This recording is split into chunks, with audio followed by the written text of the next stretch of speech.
Naghahanda na ang Cebu para sa 48th ASEAN Leaders Summit na gaganapin sa probinsya. Para sa detalye magbabalita si Dale Israel ng One News Cebu. Dale?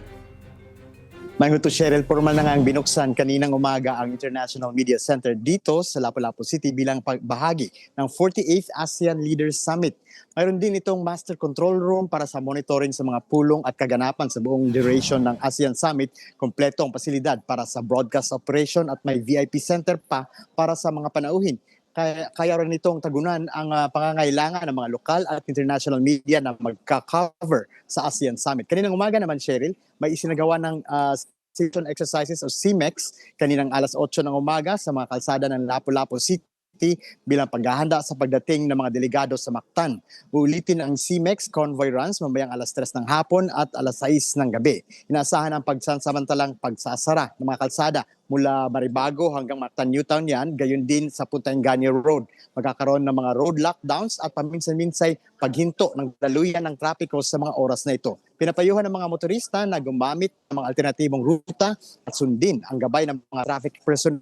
Sa mga bibiyahe naman sa paliparan, pinapayuhan ng mga pasahero na maglaan ng mas mahabang oras dahil sa mas mahigpit na seguridad at posibleng delay sa trapiko. Kaya humiling ang mga pag-unawa sa publiko, ang mga otoridad. Shell, may isasagawa namang briefing, may sinagawa kaninang briefing si PCO Secretary Dave Gomez kasama ang ASEAN 2026 Director General Helen de la Vega bilang bahagi pa rin ng paghahanda sa summit. Balik sa iyo, Cheryl.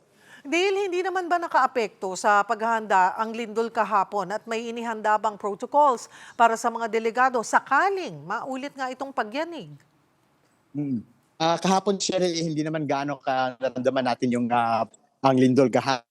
Nasa registration sa registration ng media center at walang napansin yung mga sa pagyanig. At ang sabi naman kanina kasama na raw ito ng ang mga protocols na ito ay kasama at kasama ng security and preparedness sa National Organizing Committee. So lahat ng gagawin at lahat ng evacuation center ay nakaplano na rin sa ASEAN.